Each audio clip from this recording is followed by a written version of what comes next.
All right, let's dive in. Today, we are going to crack the code on Spanish verbs. We're starting with the biggest, most common group out there, which is going to give you a master key to unlock thousands of new sentences. So let's get right to it. Have you ever stared at a Spanish verb chart and just felt completely overwhelmed? You are not alone. It can look really complicated, and honestly, that's where a lot of people just get stuck and give up. But here's the secret. It's all about a pattern. And today, we're going to unlock that first level together. Think of this as your secret weapon for the most common verbs in the entire language, the AR verbs. So how do we actually do this? Well, it all comes down to a super simple, repeatable formula. You can forget about memorizing hundreds of different words. You just need to learn one simple process. Here it is. It's just 2 steps. That's it. First, you take your verb and you literally just chop off the AR at the end.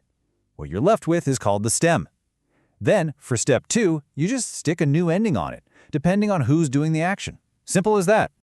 In this chart right here, this is the secret decoder ring. These are the endings you're going to attach to that verb stem. So if I am doing something, the ending is O. If we are doing it, it's amos. This small chart is incredibly powerful. Seriously, if you commit this to memory, you are ready to go. Okay, theory is great and all, but let's see how this actually works in the real world. We're going to take a super common verb, one you'll use all the time, estudiar, which of course means to study. So, remember step 1? Find the stem. We take our verb, estudiar, we drop that AR, and we are left with estudi.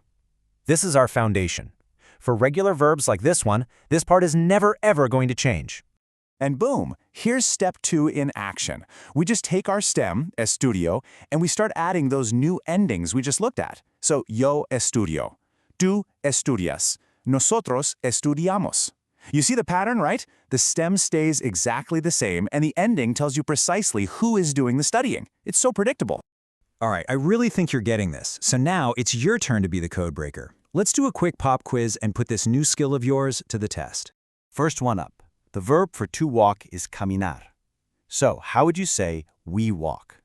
Take a second, think about the stem, and then find that ending for we. Caminamos. Yes, you nailed it. You found the stem camin, and you added the amos ending for we. See? Let's try another one. Okay, let's do one more. This is probably one of the very first verbs anyone ever learns, hablar, which means to speak. So how do you say I speak? Hablo! Perfect. The stem is habla plus that O ending for I. You've totally got this. See? It's not so bad, right? You've unlocked the system. Let's just quickly recap the key takeaways that make up your brand new Spanish master key. So, here's what you really need to remember. First, drop the ER to find your stem. Second, add the right ending for whoever's doing the action. And third, and this is a great little tip to make you sound more natural, you often don't even need to say the subject pronoun at all. And this slide shows that perfectly. You don't actually have to say, yo hablo español. You can just say, hablo español. Why is that? Well, because that O ending on hablo can only mean I. The verb itself already tells you who's speaking. It's really efficient. So with this one simple formula, you now have the power to put together sentences using the biggest group of verbs in the whole Spanish language. The code is officially cracked. The only question left is, what are you going to say first?